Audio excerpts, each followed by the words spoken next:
Bonjour à tous et bienvenue sur cette nouvelle méditation. Après un certain calme, un certain silence, et au vu des derniers événements liés à Israël, et certains signes qui semblent se révéler, je ressens le besoin de laisser au moins cette vidéo afin de prévenir de la réalité qui s'en vient. J'aurais pu faire une analyse des prophéties bibliques déjà réalisées par Yeshua, Jésus, ou celles réalisées dans notre monde, mais il me semble plus à propos d'en venir à un autre sujet tout aussi important et qui a le potentiel de faire réfléchir ceux qui le vivront. Ce sujet est pris bien trop souvent pour la pire des sornettes, par ceux qui ne croient pas au retour du Seigneur Yeshua, l'enlèvement de son épouse, l'Église des croyants. Mais si cet événement terrible se produisait, à quoi ressemblerait-il? À quoi cela correspondrait-il? Comment être sûr que cela ne soit pas une autre raison qui pourrait être invoquée pour cacher la vérité? Et d'ailleurs, pourquoi Dieu agirait-il de la sorte?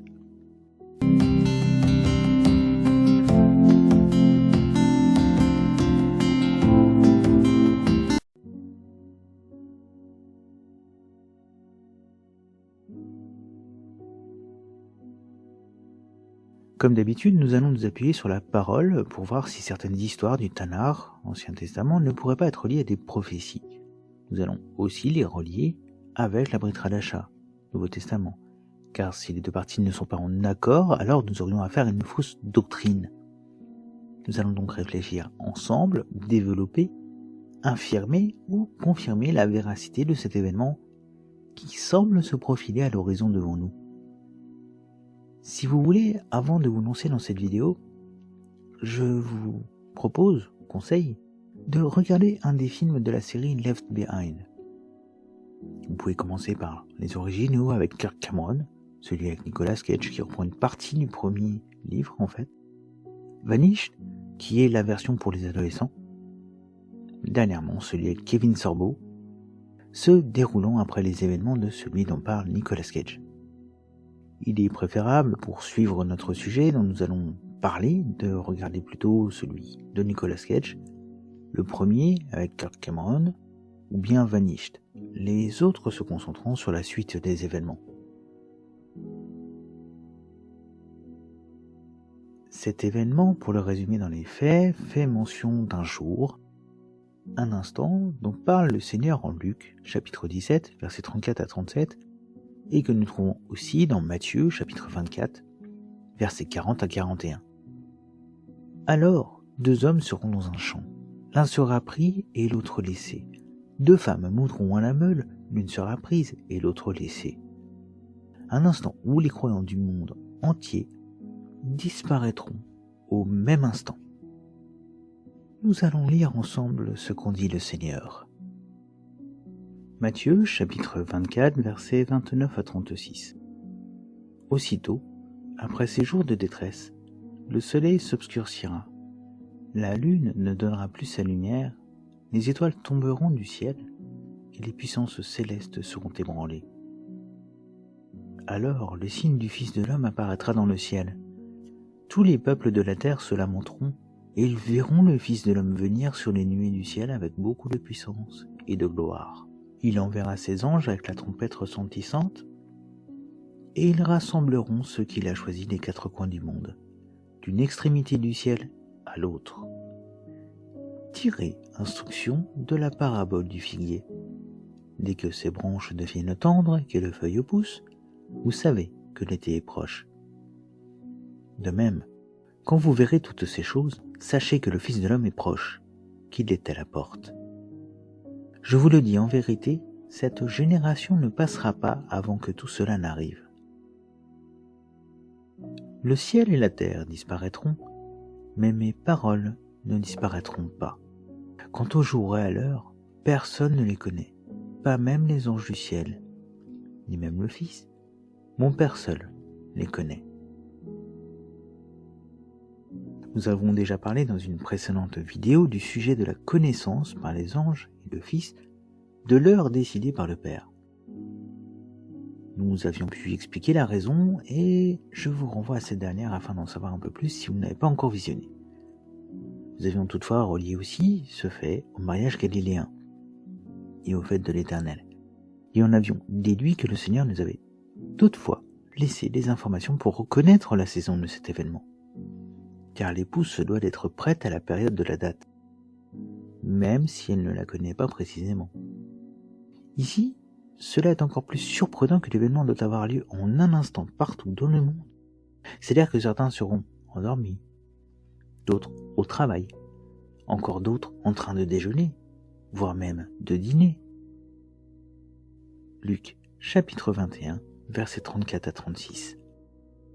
Faites bien attention à vous-même, de peur que votre cœur ne devienne insensible au milieu des excès du manger, du boire et des soucis de la vie, et que ce jour ne fonde sur vous à l'improviste.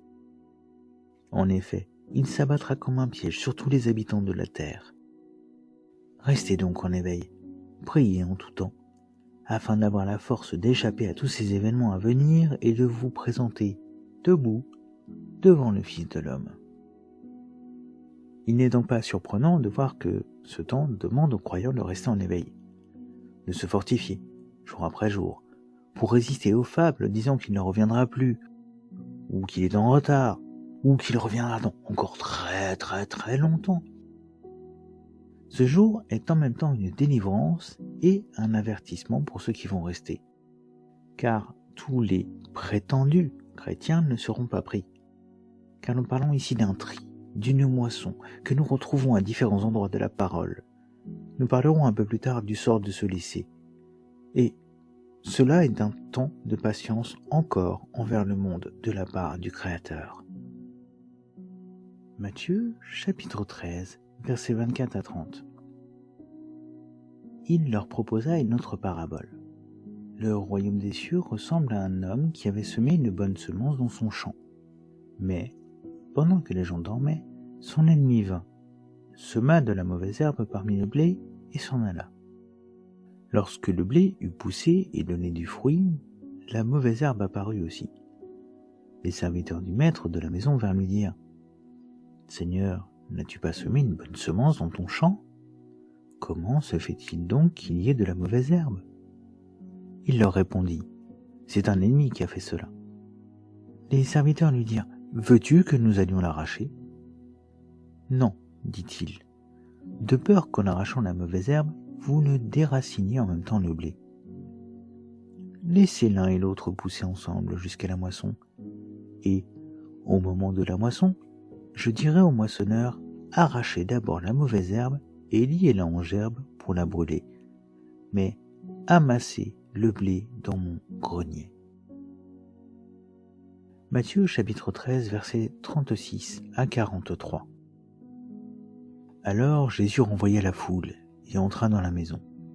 Ses disciples s'approchèrent de lui en disant : « Explique-nous la parabole de la mauvaise herbe dans le champ. » Il leur répondit : « Celui qui sème la bonne semence, c'est le Fils de l'homme. Le champ, c'est le monde. La bonne semence, ce sont les enfants du royaume. La mauvaise herbe, ce sont les enfants du mal, l'ennemi qui l'a semé, c'est le diable. La moisson, c'est la fin du monde. Les moissonneurs, ce sont les anges.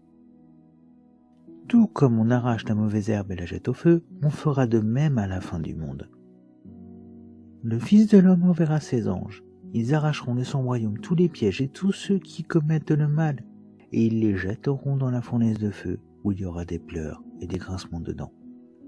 Alors les justes resplendiront comme le soleil dans le royaume de leur Père. Que celui qui a des oreilles pour entendre, entende. » Apocalypse, ou Livre des Révélations, chapitre 14, versets 13 à 16. Puis j'entendis du ciel une voix qui disait : « Écris, heureux les morts qui meurent dans le Seigneur, et ceux dès maintenant. Oui, dit l'Esprit, ainsi ils se reposent de leurs travaux, mais leurs œuvres les suivent. » Je regardai, et je vis une nuée blanche, et sur la nuée était assis quelqu'un qui ressemblait à un fils d'homme. Il avait sur la tête une couronne d'or, et à la main une faucille tranchante.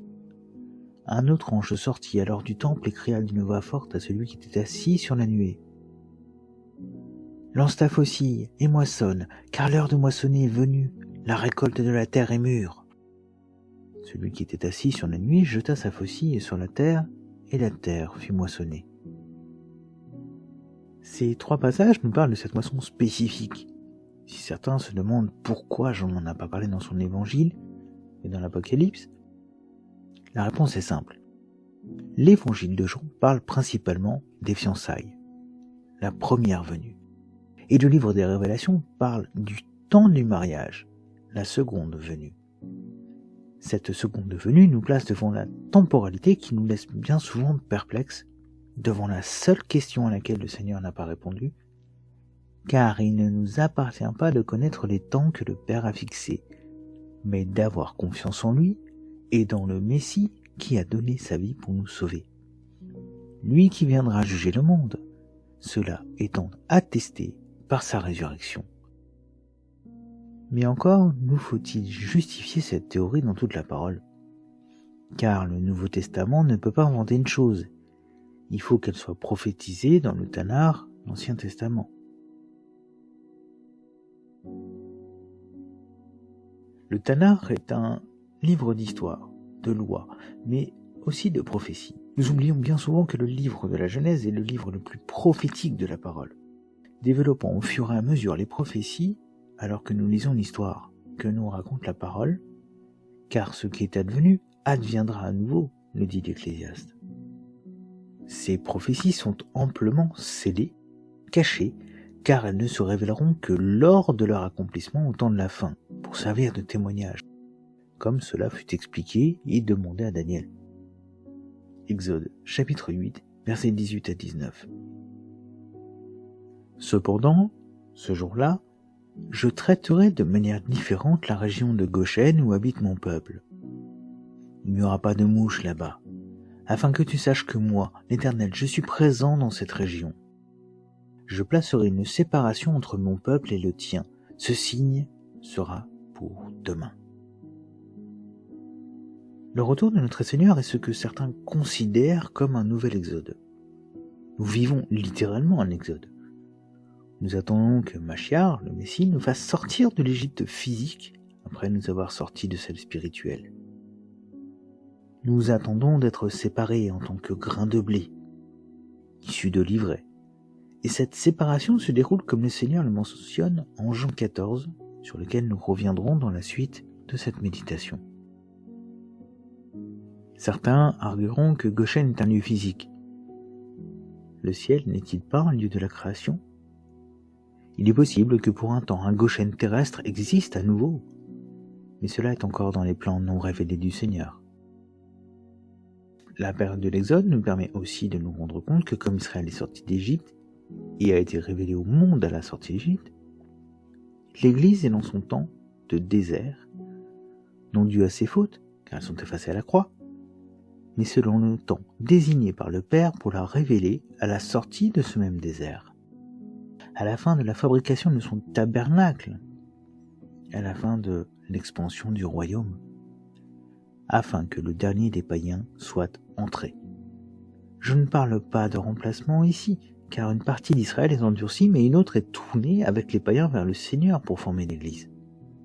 Il n'y a donc pas de remplacement, mais bien une extension pour permettre aux nations de rejoindre l'épouse. Une autre grande occurrence nous permet de mettre en évidence la véracité de l'enlèvement. Et cette fois-ci, nous nous tournons à nouveau vers le livre de la Genèse. Genèse chapitre 6, verset 18. Cependant, j'établis mon alliance avec toi. Tu entreras dans l'arche avec tes fils, ta femme, et les femmes de tes fils.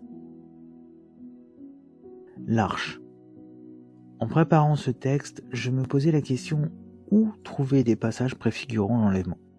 J'ai pensé rapidement à l'Exode, mais en laissant le Seigneur me guider, j'ai pensé, par le biais d'un passage de la Brit Hadasha, Nouveau Testament, que nous allons lire un peu plus tard, à l'arche, en me disant comment n'y ai-je pas pensé plus tôt. L'arche est une séparation, une protection face au jugement, à la colère qui devait venir, de ceux qui ne sont pas condamnés pour qu'ils vivent, et cela est basé sur une alliance entre l'Éternel, qui devient dès lors le Rédempteur, le protecteur de Noé, Tu affabules, c'est trop gros de vouloir relier l'arche au mariage qui vient et l'enlèvement. Genèse chapitre 7, verset 1, verset 4 et verset 16b. L'Éternel dit à Noé, « Entre dans l'arche avec toute ta famille, car je t'ai vu comme juste devant moi dans cette génération.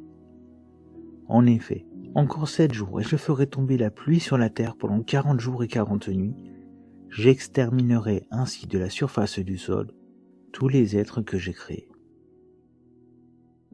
Puis l'Éternel ferma la porte sur lui. Si nous repensons à tout ce que nous avons dit et partagé sur le mariage galiléen ou dans la vidéo sur le jour et l'heure, nous ne pouvons que repenser à ce que disait le Seigneur Yeshua, Jésus. Personne ne connaît le jour ni l'heure, seul le Père. Le Seigneur ferme lui-même la porte. Il est celui qui autorise et donne le signal.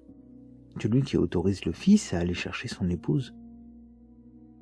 Tout d'un coup, les choses commencent à devenir limpides.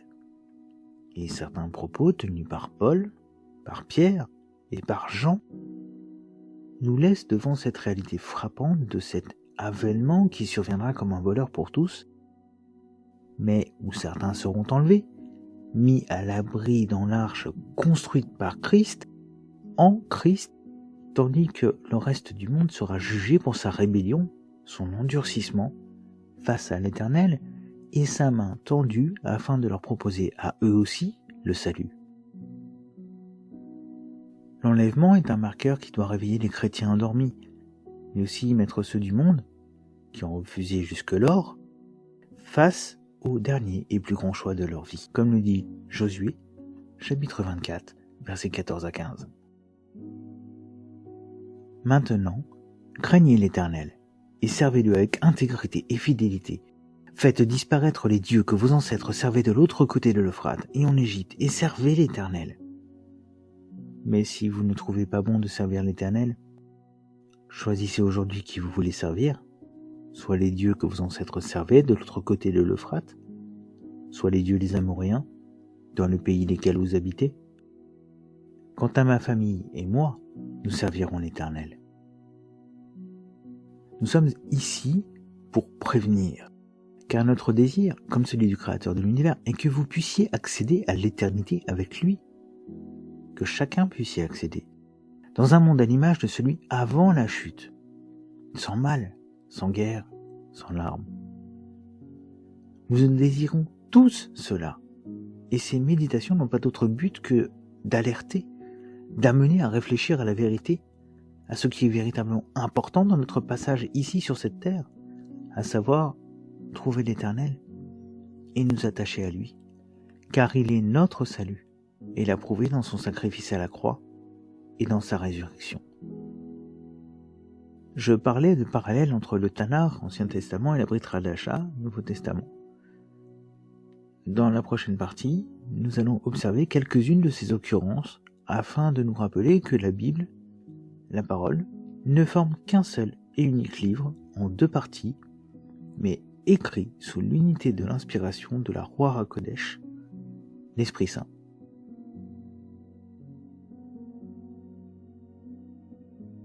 Nous étions en train de regarder à l'histoire de Noé.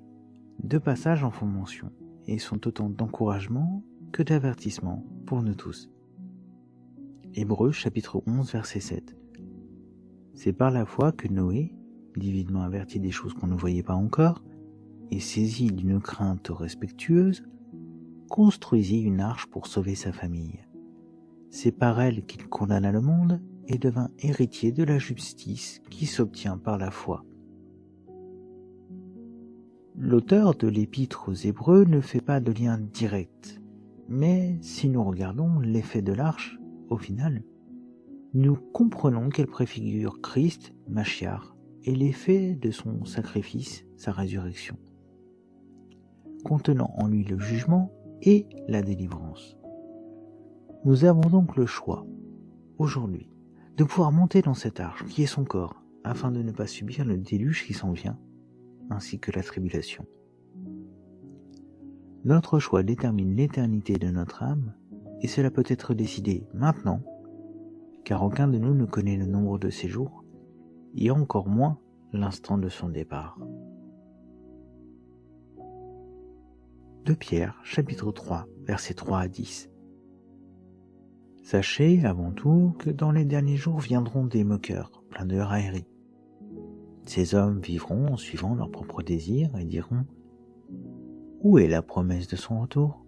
En effet, depuis que nos ancêtres sont morts, tout reste dans le même état qu'au début de la création. De fait, ils veulent ignorer que les cieux ont existé autrefois par la parole de Dieu, ainsi qu'une terre tirée des eaux et au milieu d'elle. Ils oublient volontairement que le monde d'alors a disparu de la même manière, submergé par l'eau. Or, par la parole de Dieu, le ciel et la terre actuels sont gardés pour le feu, réservés pour le jour du jugement et de la perdition des hommes impies.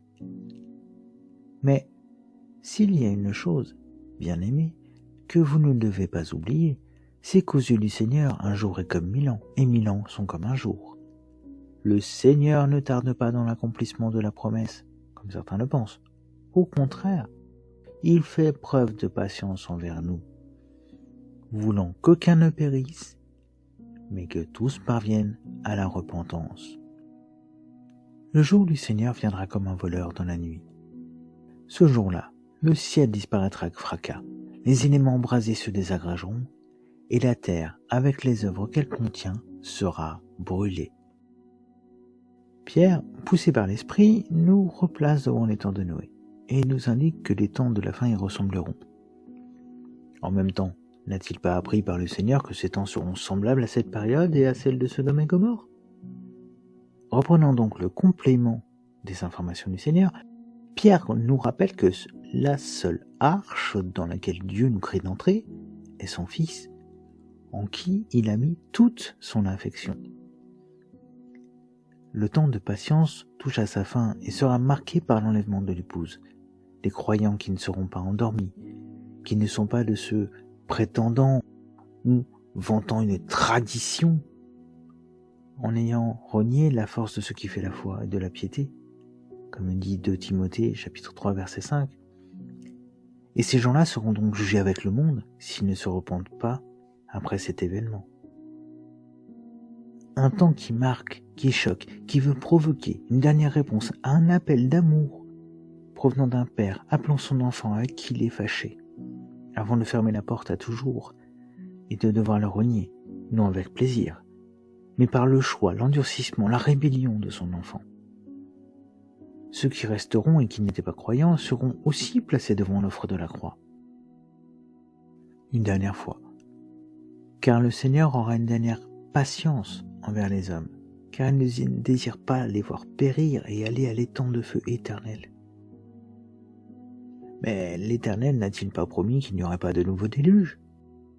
La promesse concerne les eaux, car si la terre attend avec espérance la révélation des enfants de Dieu, alors elle aura droit, afin de naître de nouveau, au même baptême que les hommes, à savoir, et dans l'ordre, celui d'eau, puis celui de feu. Commençons à regarder un peu chez Paul, qui fut très prolifique sur le sujet. 1 Thessaloniciens, chapitre 1, versets 9 à 10. De fait, on raconte à notre sujet quel accueil nous avons eu auprès de vous et comment vous vous êtes tournés vers Dieu en abandonnant les idoles pour servir le Dieu vivant et vrai et pour attendre du ciel son Fils qu'il a ressuscité, Jésus, celui qui nous délivre de la colère à venir. Romains chapitre 5, versets 6 à 11. En effet, alors que nous étions encore sans force, Christ est mort pour des pécheurs au moment fixé. À peine mourrait-on pour un juste, peut-être accepterait-on de mourir pour quelqu'un de bien. Mais voici comment Dieu prouve son amour envers nous, alors que nous étions encore des pécheurs, Christ est mort pour nous. Puisque nous sommes maintenant considérés comme justes grâce à son sang, nous serons à bien plus forte raison sauvés par lui de la colère de Dieu.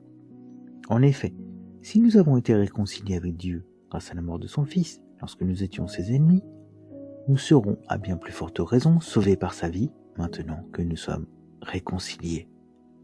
Bien plus, nous plaçons notre fierté en Dieu par notre Seigneur Jésus-Christ, par qui maintenant nous avons reçu la réconciliation.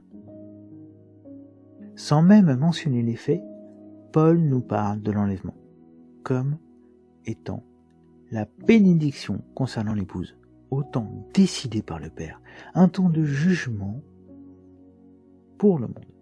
Mais une séparation est faite pour ceux en Christ, protégés de cette colère qui s'en vient sur l'humanité rebelle.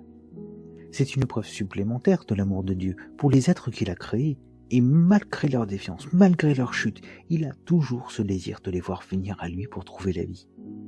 Car après la mort vient le jugement, et le salaire du péché est la mort, menant à la mort éternelle, c'est-à-dire une éternité passée loin de la présence de Dieu et des bienfaits de la terre qu'il a préparés pour les hommes, ne laissant place qu'au regret et à la souffrance de cette séparation. 1 Thessaloniciens, chapitre 5, versets 9 à 10. En effet, Dieu ne nous a pas destinés à la colère, mais à la possession du salut par notre Seigneur Jésus-Christ, qui est mort pour nous, afin que, soit que nous veillions, soit que nous dormions, nous vivions ensemble avec lui.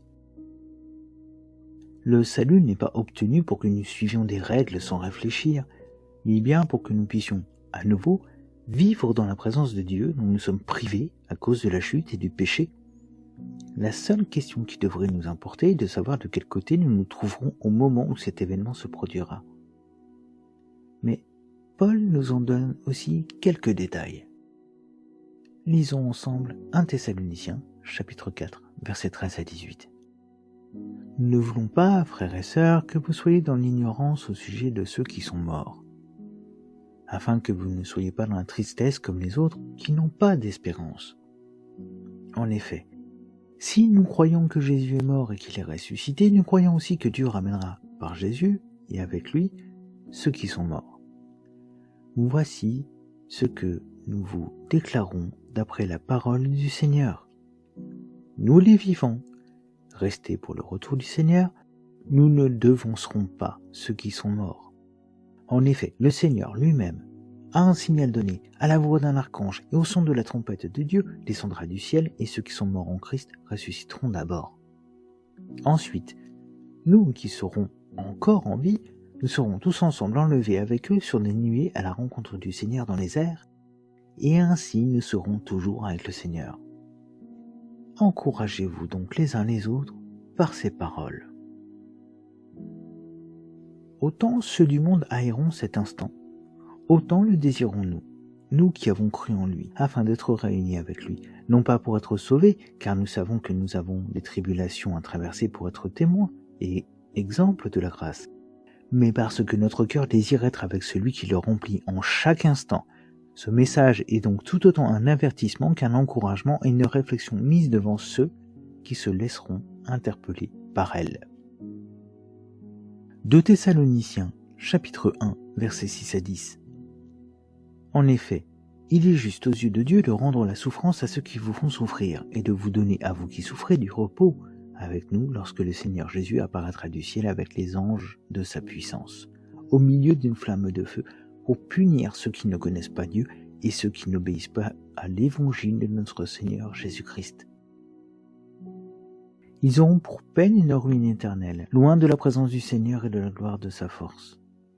Lorsqu'il viendra, ce jour-là, pour être célébré parmi ses saints et admiré parmi tous ceux qui auront cru, or, vous avez cru à notre témoignage. Mais les hommes le verront-ils de cette manière le moment venu? Ne trouveront-ils pas une raison d'endurcir leur cœur et leur oreille à la voix du Seigneur? Les hommes pourraient-ils passer à côté des éléments spécifiques à cet événement, qui se dérouleront au même moment, au même instant, sur toute la terre?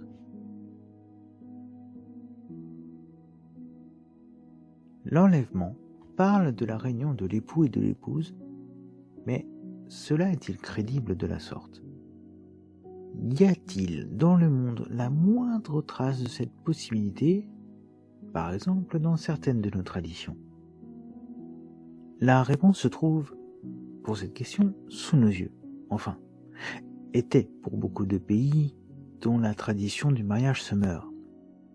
Nous pouvons nous demander la raison pour laquelle l'épouse, lors d'un mariage, est enlevée dans les airs en étant portée sur une chaise, par exemple. Cela avait déjà été montré dans les traditions du mariage galiléen, après le signal du père, le son du chauffard, et avant l'entrée dans la maison préparée par l'époux pour son épouse. Mais un signe encore plus grand nous prouve que l'Éternel a inscrit dans le cœur de l'humanité cet événement, ce désir, comme il est dit que les désirs de la femme se porteront vers son mari. N'avez-vous jamais trouvé étrange la tradition de porter sa femme dans les bras avant de passer le pas de la porte de la maison conjugale lors d'un mariage? Ce désir est inscrit en nous. Ce produit, ou tout du moins, a été mis au cinéma, bien des fois, devant nous, parce que l'Éternel a placé en nous la pensée de l'éternité. Mais il est aussi possible, par une volonté, de cacher ou refuser la réalité, de trouver une explication somme toute farfelue, mais qui pourrait bien être utilisée le moment venu. Les extraterrestres les ont enlevés. Si nous acceptons que les extraterrestres viennent sur Terre, quelle serait alors leur raison de faire disparaître autant de personnes en un seul coup de toute la planète? Je pourrais bien entendre le salut de l'humanité parce que nous serions trop nombreux, mais alors que tous ceux qui ont applaudi lorsque les Avengers ont empêché Thanos de réaliser ce même plan, nous présentent d'abord les excuses maintenant qu'ils sont d'accord. Une autre raison serait la prétention de les avoir emmenés sur une autre planète pour permettre à la nôtre de survivre. Mais pourquoi ce choix arbitraire alors des croyants en la mort et la résurrection de Jésus-Christ? En fait, l'explication extraterrestre n'est pas plausible. Quel aurait été leur critère de sélection? Pourquoi refuser ceux qui n'ont pas cru pour laisser une chance à tous sur une autre planète? Ce type de synopsis ressemble un peu trop à la doctrine de la scientologie. Et ces gens-là seraient eux laissés sur Terre? Jean chapitre 14, versets 1 à 3. Que votre cœur ne se trouble pas. Croyez en Dieu, croyez aussi en moi. Il y a beaucoup de demeures dans la maison de mon Père. Si ce n'était pas le cas, je vous l'aurais dit, je vais vous préparer une place. Puisque je vais vous préparer une place, je reviendrai et je vous prendrai avec moi, afin que, là où je suis, vous y soyez aussi. Si nous sommes honnêtes, il n'y a aucune autre raison rationnelle qui puisse expliquer cet événement que celle donnée par le Seigneur lui-même. Nous ne pouvons dès lors pas nous tromper sur ce que cela signifie sur les événements à venir. Les films mentionnés en ouverture de vidéo en parlent de façon romancée, américanisée, mais peuvent permettre de se faire un avis en complément de la lecture de la parole, par vous-même. Nous arrivons à la dernière partie de cette réflexion et nous allons maintenant parler de la question que tout le monde se pose. La date alors, elle est connue ou pas? 1 Corinthiens, chapitre 15, versets 51 à 53. Voici, je vous dis un mystère. Nous ne mourrons pas tous, mais tous nous serons transformés, en un instant, en un clin d'œil, au son de la dernière trompette. La trompette sonnera, alors les morts ressusciteront incorruptibles, et nous serons transformés. Il faut en effet que ce corps corruptible revête l'incorruptibilité, et que ce corps mortel revête l'immortalité. Le seul timing que la parole nous donne est cette trompette, ou dernière trompette. Cela veut-il parler de la 7e trompette qui a lieu après les 7 sceaux? Certains diront non, certains diront oui. Je dis souvent oui, parce que je ne désire pas que ceux qui m'écoutent se disent « c'est cool, on va échapper à tout ça », alors que nous devrions rester jusqu'à la 7e trompette. Je préfère préparer les gens à la situation la plus difficile que la facile. Car si l'épreuve survient, nous devons être prêts à tenir ferme dans notre foi et à continuer de témoigner. Cette trompette reste donc mystérieuse, car le Seigneur nous a prévenu qu'il viendrait comme un voleur. Apocalypse, chapitre 16, verset 15. Voici, je viens comme un voleur. Heureux celui qui reste vigilant et qui garde ses vêtements, afin de ne pas marcher nu et de ne pas laisser voir sa honte.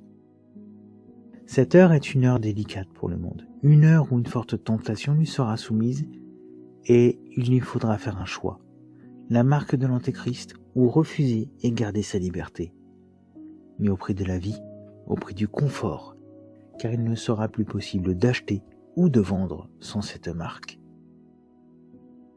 Livre des Révélations, chapitre 3, verset 10.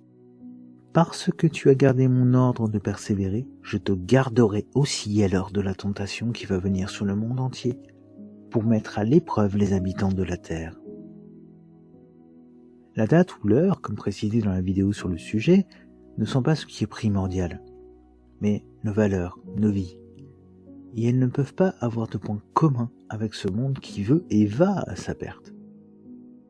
Comme dans l'analyse des fêtes de l'Éternel et le rapport à Yom Teruah, le jour des trompettes, l'enlèvement marque un temps difficile, voire même terrible, pour ceux qui vivront durant ces jours, hors de la présence du Seigneur. 2 Thessaloniciens, chapitre 2, versets 5 à 10. Ne vous rappelez-vous pas que je vous disais cela lorsque j'étais encore chez vous? Et maintenant vous savez ce qui le retient, afin qu'il n'apparaisse que lorsque le moment sera venu pour lui. En effet, le mystère de l'impiété agit déjà. Il faut seulement que celui qui le retient encore ait disparu. Alors apparaîtra l'impie que le Seigneur Jésus détruira par le souffle de sa bouche et qui l'anéantira par la manifestation de son retour. La venue de cet impie se fera par la puissance de Satan, avec toutes sortes de miracles, de signes et de prodiges mensongers, et avec toutes les séductions de l'injustice pour ceux qui périssent, parce qu'ils n'ont pas accueilli l'amour de la vérité pour être sauvés. Dans ce passage, il nous est parlé de celui qui doit venir avant le retour du Seigneur, celui qui forcera le monde à se plier à sa volonté ou à périr, laissant le choix de prendre sa marque, ou d'être méprisé, persécuté, ou même mis à mort. En plus des divers jugements, fléaux de Dieu, il faudra subir cela. C'est la raison pour laquelle l'Éternel, le Créateur, épargne ce temps à l'Église. D'ailleurs, c'est elle dont il est fait mention en parlant de son enlèvement. Il faut que celui qui le retient, c'est-à-dire le corps de Christ, son épouse, son Église, ait disparu de ce monde afin de ne pas dénoncer les œuvres malsaines, afin de ne plus gêner l'Antéchrist. Mais certains diront alors, sans Église, comment pourront-ils entendre parler de celui qui vient? La réponse est les 2 témoins. Couverts de l'Esprit de Dieu, jugement du monde et ayant reçu des miracles à réaliser. Nous parlerons de cela, si le Seigneur le permet, dans une prochaine vidéo. Mais ils seront un avertissement, si vous n'avez pas su saisir à temps le temps de l'enlèvement. Et si le monde a tenté et réussi à vous le cacher, il restera encore cette option à remarquer, afin de saisir l'opportunité de revenir vers Dieu, en revenant de ces mauvaises voies que nous fait emprunter le péché, reconnaissant de nos fautes et de son amour pour nous. Regardons les propos de Paul qui nous amènent à réfléchir encore aujourd'hui à cet appel. Romains, chapitre 2, versets 1 à 11. Qui que tu sois, homme, toi qui juges, tu es donc inexcusable. En effet, en jugeant les autres, tu te condamnes toi-même, puisque toi qui juges, tu agis comme eux. Nous savons que le jugement de Dieu contre ceux qui agissent ainsi est conforme à la vérité. Et penses-tu, toi qui juges les auteurs de tels actes, et qui les fais aussi, que tu échapperas au jugement de Dieu? Ou méprises-tu les richesses de sa bonté, de sa patience et de sa générosité, en ne reconnaissant pas que la bonté de Dieu te pousse à changer d'attitude? Par ton endurcissement et ton refus de te repentir, tu t'amasses un trésor de colère pour le jour où Dieu révélera sa colère et son juste jugement. Il traitera chacun conformément à ses actes, à ceux qui, par leur persévérance à faire le bien, recherchent l'honneur, la gloire et l'incorruptibilité, il donnera la vie éternelle. mais il réserve son indignation et sa colère à ceux qui, par esprit de révolte, rejettent la vérité et obéissent à l'injustice. La détresse et l'angoisse atteindront tout être humain qui fait le mal, le juif d'abord, mais aussi le non-juif. La gloire, l'honneur et la paix seront pour tout homme qui fait le bien, le juif d'abord, mais aussi le non-juif. Car devant Dieu, il n'y a pas de favoritisme. Je vous donne rendez-vous lors de la prochaine vidéo. D'ici là, n'hésitez pas à laisser un commentaire, à vous abonner pour être tenu au courant des prochaines sorties, ou à visiter le site internet pour fouiller les anciens articles, ou télécharger aussi les livres mis à disposition. Que l'Éternel vous bénisse et vous garde.